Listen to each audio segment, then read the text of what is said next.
Yes, 15 minutes. Hello, everyone. Welcome to the second presentation in this panel. This presentation will be delivered by Professor Kuat Akijanov. Kuat is a teaching fellow in public policy and management at the University of Birmingham. Kuat's research interests include socioeconomic inequality, public policy, and development economics. Today, Kuat will be presenting his research on SDGs and further embeddedness of neoliberal economic agenda in Kazakhstan. The floor is yours, Kuat. Thank you very much. First of all, good morning, and thank you to the organizers for this wonderful opportunity to make presentations and to meet other people. I believe that we need to build a network of our academics and scientists. So as Dr. Howie said, I'm going to talk about sustainable development goals and the neoliberal process in Kazakhstan. So here's the brief overview. I have written a paper on neoliberal restructuring in Kazakhstan, and I try to show that sustainable development goals, that we have now today in general, and in particular, and development agenda in particular, they unfortunately enhance and facilitate further neoliberalization of the economic governance in Kazakhstan. So given the time limits, here's it's not introduction, it's actually a summary. Yeah, I sent you a wrong slide, but this is almost a summary of the whole paper. So I will talk about the relationship between neoliberal economic ideology, which has been dominant in Kazakhstan for the last 30 years, and the development projects in general, global development projects, and sustainable development agenda in particular. And I argue that in general, as I said, the so-called neoliberalism and sustainable development nexus, there is a connection between them, and unfortunately, it's this nexus is an attempt to modernize capitalism, to create so-called capitalism with the human face. And this is happening, and unfortunately,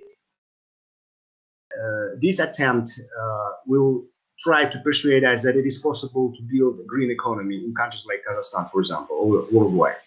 So unfortunately, from the perspective of the critical political economy, I argue that because sustainable development goals agenda is stripped of its critical content, and it actually may achieve the opposite effects, because in the nature of the sustainable development goals, in its nature, it still has this market calculus ideology, which is about profit generating and which is about pro-capitalist promotion of pro-capitalist interest. So in terms of making an example, I will focus on three components of the sustainable development goals and how it is connected to the neoliberal economic governance. So it's about competitiveness, it's about microcredit, and it's about the obsession with economic growth. These are done within the so-called global development architecture and the global financial order to which our newly emerging capitalist, mostly comprador classes, are embedded now. So very briefly, for those of you who already knows that, of course, there's a lot of literature describing how neoliberal ideology has been dominant for the last 40 years. It's all began approximately 1970s. So the neoliberal ideology is mostly, if we talk about economic area, it's about promoting the so-called market-oriented reforms, market-oriented restructuring, and these are represented by policies of deregulation, privatization, financial liberalization, and the generally withdrawing of the state from social protection. These are very much in a stark contrast to what it used to be in a global governance, generally, and in particular countries. I'm talking about the period between 1940s, 1980s, when the so-called developed countries, the rich countries, became what they are now during this period with the help of the Keynesian macroeconomic management and the Bretton Woods international financial framework. So these basic economic governance tools, they has been They were changed beginning from the 1970s by the neoliberal policies. And it is basically admitted that neoliberal policies in economic governance, especially, they're mostly dominant in Latin American countries, in African, in almost all regions, in Southeast Asia, in post-Soviet countries, especially after the collapse of the Soviet Union and the fall of the Berlin Wall. These kind of policies, they were widespread and admitted without any questions. And Kazakhstan is not an exception, along with especially Ukraine and Russia. Kazakhstan is kind of famous in implementing very radical market-oriented reforms. So we had a huge wave of privatization of state-owned industries, trade and price liberalization. We changed our progressive taxation to the flat one. We have very kind of business friendly environment for foreign investors, which is a little bit controversial given the new research. We have very extreme monetary policies, privatization of pension fund, and so on and so forth. Some believe that actually countries like Kazakhstan and Russia implemented even more radical market-oriented reforms than some developed social democracies of the Western Europe or Eastern Europe. So the outcomes of these market-oriented reforms are very controversial, and basically they did not bring stability and prosperity in 2000s. And especially there were very devastating effects for the industry. In fact, countries like Kazakhstan and Russia faced problems of deindustrialization. There was a huge impact on the social fabric of the countries. In our countries, there was a huge, in terms of social regress, life expectancy, the impact, the effect on academia, on social policies, on research. So very, very controversial one. And basically, there is a lot of data and statistics showing that had it not been for the oil prices, countries like Kazakhstan and Russia wouldn't have experienced this, economic prosperity, which we did experience it in 2000s. Okay, so basically, again, from the perspective of the critical political economy and international political economy, the researchers argue that this global shift towards this kind of market-oriented neoliberal policies is the way of promoting the capitalist interest globally and creating these tools of the upward and outward from the country income accumulation. So for the countries of Eurasia, for example, Kazakhstan, or Uzbekistan, or Azerbaijan, or whatever, or Russia, that was a time. This is a time of opportunity to accumulate income and and to be embedded in this so-called global financial architecture, where our newly emerging capitalist class, mostly comfortable classes, are using this model, these neoliberal models, for the further enrichment. Okay, and then as for the sustainable development goals, again, of course, sustainable development goals, as you know and understand, the main idea is to address the challenges and calamities of the modern world, such as income inequality, poverty, environmental degradation. Unfortunately, I have to remind you that at the very origin of sustainable development idea, it was a very generous one, and there was an understanding back in 1970s that for the first time, actually, the social scientists and engineers and economists, they actually questioned the ability of biosphere to cope with the effects of human activity. So for the first time, the very nature of human activity was questioned, and ideas from the economics, such as constant economic growth, were questioned, that whether we will be able to live on this planet if we continue with this kind of development, which is constant usage of economic environmental resources. All right, and that was the time when the new political economy thinking presented new answers, and the main answer was that we have to question our ability to grow constantly. And actually, it's not about economic growth, but it's actually about redistribution. again, both between countries and within countries. All right.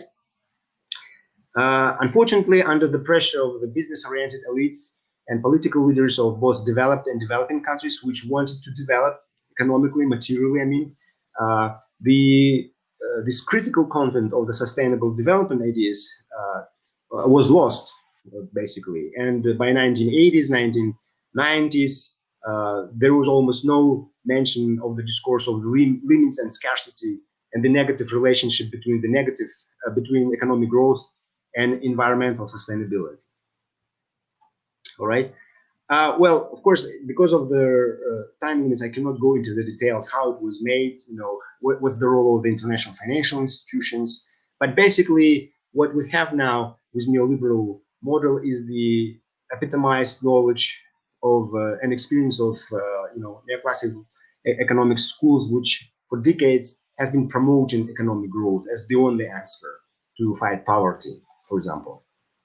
So basically, from the political economy, from the perspective of political economy, the sustainable development goals, unfortunately, is turning in a kind of facade of the neoliberal hegemonic order, right? The idea is to try to transform the current status, the current capitalism, financial capitalism, into the so-called green capitalism. However, there is very critical view that whether it is possible, right? Even if we want to believe that it is possible to create so-called capitalism with a human face, whether it is possible, but without understanding that there is a deep incompatibility of economic growth and environmental sustainability, right? Because sustainable development goals themselves, they are based on the same ideological market-oriented calculus, okay, which is about economic growth, free trade, and like technological innovation, which is in itself based on this constant exploitation of natural resources. So I will, again, because of the time limit, but there's a whole section in my paper showing how sustainable development goals also have these seeds of the neoliberal idea. For example, it talks about access, not about the rights, access to the market. So yes, everybody needs clean water or education, for example, or clean air, but it's not about entitlements. Instead, some sustainable development goals talk about access, and usually to the market. So if you have an access to the markets and you can pay for this, then you will go to the good school or good university, or you will drink clean water and so on.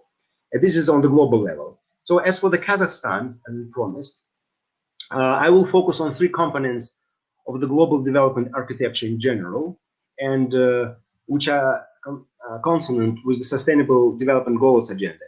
And these are, and these three components are widely used in the daily economic governance of our country, of Republic of Kazakhstan. So these are the overemphasis on economic growth, usage of microcredit, and competitiveness. All right. So the first, how are you doing with time?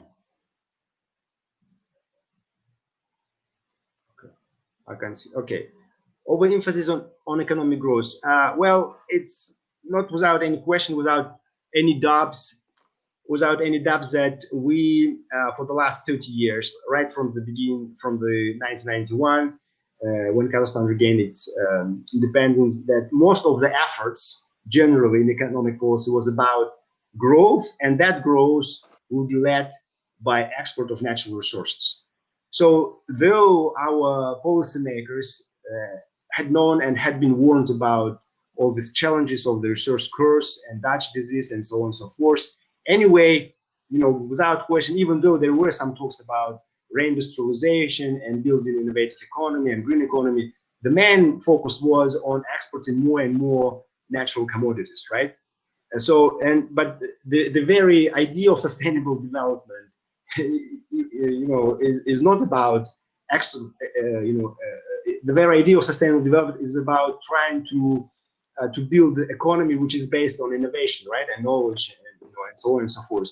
However, in this global chain, Kazakhstan's place is unfortunately to be a resource-based economy, And the simplest example is that our share of revenues from natural resources in total exports has been regularly increasing from 40% in 1990s to 70%. And this is the main data which proves that we are turning into the resource-based economy. And another factor, for example, even though we try to deal and to address those challenges of natural resource countries or resource curves, for example, we created the national fund where we accumulate this wealth. But the way it was used, for example, you remember in 2000, during the 2007 after the 2007 financial crisis, so under the so-called stabilization program, the line parts of these funds were accumulated to the banks. Out of 10 billions, 9 billions were given to the banks. Not, giving the topic of our today's topic to sustainable development. It was given to financial institutions which support these neoliberal policies. And microcredit, for the last 10 years, there was a lot of buzz about this. It's all about microcredit. It's all about, taking this money and giving to the poor. Again, there's very little research. Now, there's a lot of research globally showing that no, actual microcredit is not that innocent. Unfortunately, it promotes so-called microcredit minimalism. It does not generate new businesses, especially in countries like Kazakhstan.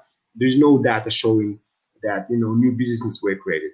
In fact, there are new statistics showing that Kazakhs, the population is getting addicted to those microcredits. We're getting indebted like our banks 10 years ago. Now it's the population, personally, every household has some kind of microcredit. And again, these microcredits are not used in a so-called productive way. They're used for the consumption, consumption which is promoted by the neoliberal pop culture and everything, because we see how people like to buy cars, new cars, and so on and so forth. We cannot accuse them, of course, because as the consequences of this neoliberal structure, the social protection for our country is not the best one. Okay, I'm moving, and yes, there's new data shows that Kazakhs are addicted to the microcredit. And to show you one number, in 2018, the debt. The accumulated debt was 200 billion tenge, very huge. So competitiveness, another buzzword.